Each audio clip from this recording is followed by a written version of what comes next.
जय हिंद दोस्तों। डिस्क्लेमर पढ़ लीजिएगा, मैं सेबी पंजीकृत सलाहकार नहीं हूं। दोस्तों, ओला इलेक्ट्रिक लिमिटेड में खबरें निकल के सामने आ रही हैं। मार्केट में भी जबरदस्त गिरावट है भाई। 200 पॉइंट के आसपास की मार्केट में गिरावट है, लेकिन ये तो बड़ा वाला इंडेक्स है। इसके वजह से ये आपको कम दिख रहा है। वो मतलब 200 पॉइंट दिख रहा है और परसेंटेज वाइज 0.8% ही दिख। लेकिन बाकी अंदर घुस के अगर देखेंगे, छोटे मोटे इंडेक्स देखेंगे आप लोग ना, तो जबरदस्त तरीके से गिरावट आ रही है। 1.5% से लेके 2.25%, 2% तक इंडेक्स लेवल पे गिरावट हुई है। और छोटे जो सेक्टोरल इंडेक्स की बात करेंगे, आईटी ओटी मेटल होटल के, तो 3-3, 4-4% अब गिरे हैं एकदम। और उसी का असर सारे के सारे मार्केट पे देखने के लिए मिल रहा है।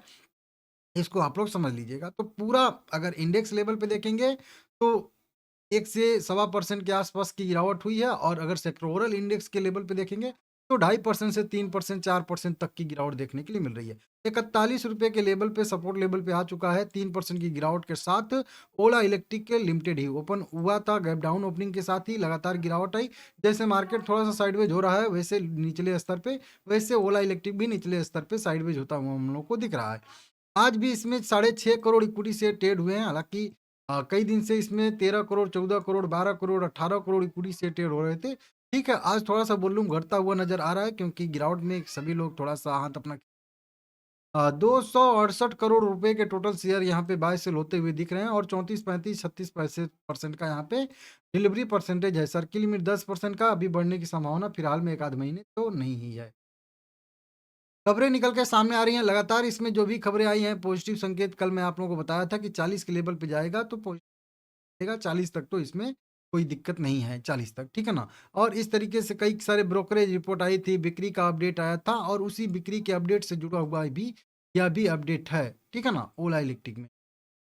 देखिए क्या है, कई सारे और भी नया चेतक लॉन्च करने वाला है बजाज ऑटो अपना, तो उससे भी यहाँ पे इनको टक्कर मिलने वाली है, चैलेंज मिलने वाला है इस तरीके से, ठीक है ना। जो मेन अभी मेरी जो आज की खबर है, यहाँ पे अपडेट किया गया 8 जनवरी 2026, 1 बज के 21 मिनट पे। तो अभी जस्ट थोड़े टाइम पहले ही यह न्यूज़ लिखी गई है, और जो मैं पढ़ भी रहा था। कैलेंडर ईयर 2025 में इलेक्ट्रिक टू व्हीलर बिक्री में एथर ने हीरो और ओला को पछाड़ के जो है तीसरे स्थान हासिल किया। तो एथर के को मतलब मेन केंद्र में रख के यह न्यूज़ लिखी गई है कि एथर ने ओला और हीरो दोनों को पछाड़ के तीसरा स्थान हासिल कर लिया है। इस तरीके से ये टाइटल है। भारत में कुल मिलाकर इलेक्ट्रिक स्कूटरों की बिक्री में 11% की वृद्धि देखने के लिए मिली है। अब समझिएगा यहाँ से, टोटल जितने पिछले साल बिके थे 24 में, उससे जो है 2025 में कह लीजिए कि ज़्यादा स्कूटर बिके हैं, 11% ज़्यादा। समझ रहे हो? उसके बावजूद भी ओला इलेक्ट्रिक के बिक्री में गिरावट आई है, क्योंकि अन्य के मतलब बिक्री में बढ़ोतरी आई। जैसे एथर की बात करेंगे, कैलेंडर ईयर 2025 में Ola electric sorry electric two wheeler की बिक्री में ओला इलेक्ट्रिक और हीरो को पछाड़ते हुए तीसरा स्थान हासिल कर लिया है। Federation of automobile dealers association द्वारा जारी आंकड़े के अनुसार बताया जा रहा है कि एथर एनर्जी ने कैलेंडर ईयर 2025 में, मतलब जनवरी से लेकर दिसंबर तक का इलेक्ट्रिक टू व्हीलर की खुदरा बिक्री रैंकिंग में हीरो मोटर और जो है ओला इलेक्ट्रिक को पछाड़ते हुए तीसरा स्थान यहाँ पे हासिल कर लिया है। बजाज और टीवीएस दोनों सबसे आगे हैं। टीवीएस की बात करेंगे तो वित्त वर्ष 2025 में शीर्ष स्थान बरकरार रखा है, और लगभग 3 लाख का जो है इन्होंने यूनिट बेचे हैं। जो वित्त वर्ष 2024 में बेचे गए 2,20,000 यूनिट से लगभग 35% की बढ़ोतरी देखने के लिए मिल रही है। मतलब वित्त वर्ष 2024 से वित्त वर्ष 2025 में टीवीएस ने 35% की ग्रोथ दिखाई है अपने ईवी टू व्हीलर सेगमेंट में, ठीक है ना, समझ रहे हो।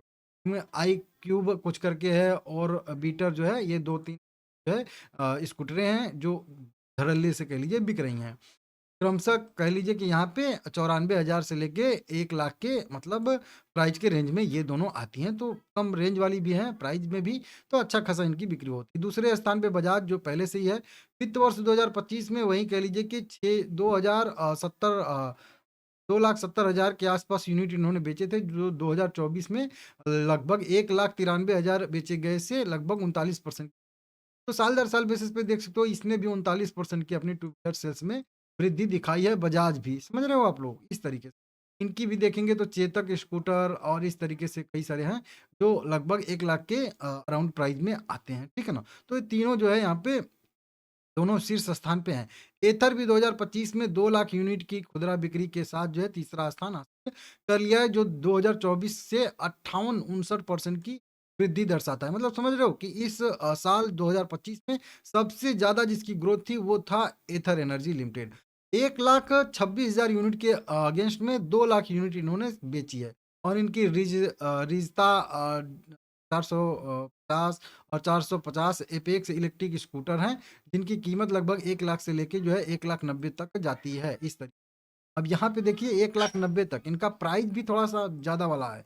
फिर भी ये जो है इनकी ग्रोथ बहुत अच्छी है, हालाँकि नीचे 1 लाख वाले भी इनके वेरिएंट कई सारे हैं, इस तरीके से। ओला की बात करेंगे तो ओला चौथे स्थान पे खिसक गई है, जबकि पहले प्रथम स्थान पे थी। क्यों? क्योंकि देखिए पिछले साल अगर वित्त वर्ष 2024 में 4 लाख यूनिट बेची थी। अभी ऊपर जितना भी बताते आया हूँ 2,30,000 2,20,000 इसी तरीके से सबका था। अभी 2024 में यह जो है 4 लाख यूनिट बेची थी और तभी से जो है सर्विसिंग में प्रॉब्लम इसके आई थी, तभी से जो है इसका डाउनफॉल कह लीजिए शुरू हुआ था। तो 4 लाख यूनिट के अगेंस्ट में इस बार केवल राउंड फिगर में कह लीजिए 2 लाख यूनिट इन्होंने बेची है, जो 51% की मतलब कमी दिख रही है। समझ रहे हो? 4 लाख के बाद सीधा 2 लाख पे। तो सब में 36%, 37% और 39% की बढ़त देखने के लिए मिल रही है बेचने में, बिक्री में, और इनमें जो है उल्टा 51% की गिरावट आ रही है। समझ रहे हो आप लोग? नए उत्पाद को लॉन्च करने के बावजूद यह गिरावट आई है। समझ रहे हो आप लोग? ये जो लाइन है, इससे समझिए कि क्या हो रहा है कि नए उत्पाद कई सारे नए जो अभी लॉन्च कर रही है कंपनी और आगे भी लॉन्च करने वाली, उसके बावजूद ये गिरावट है। मतलब ये दिक्कत वाली बात है। चलिए कोई वेरिएंट नहीं है, पुराने वेरिएंट कितने बिकेंगे?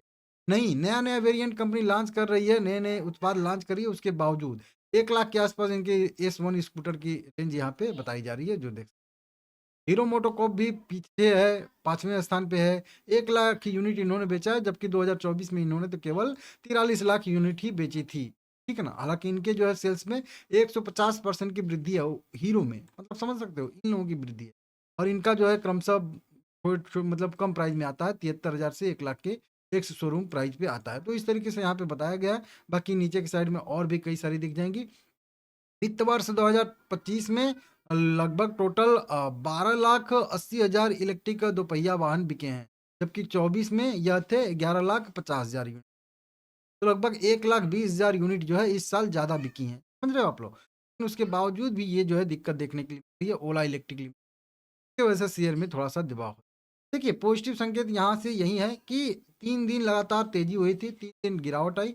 50 डीएमए पे अगर सपोर्ट ले लेता है तो यहाँ से एक पॉजिटिव, और जो कि इसको ₹55 के लेवल तक लेके जाएगा। अगर ₹40 का लेवल ब्रेक होता है तो 20 डीएम में आएगा ₹37 पे, और फिर जो है अगर 20 डीएम में भी ब्रेक होता है तो ₹34, जो इसका मेन सपोर्ट अभी नीचे के साइड में है, सपोर्ट ज़ोन कह लीजिए ये है 32 से लेके 30 से लेके 34 तक का, इस फिर से सपोर्ट का बनेगा। तो 40 और 40 के बाद कह लीजिए 34 से लेके 30 ये ज़ोन बनेगा। 20 डी में बीच में है, दे देगा तो बढ़िया। फिलहाल में मेरा भी पॉजिटिव रहने वाला है। ₹40 के जब तक ऊपर-ऊपर शेयर ट्रेड कर रहा है, तब तक मुझे उम्मीद है कि शायद यह ₹55 का लेवल एक बार टच करने जाएगा। वीडियो पसंद आया है, लाइक करिएगा।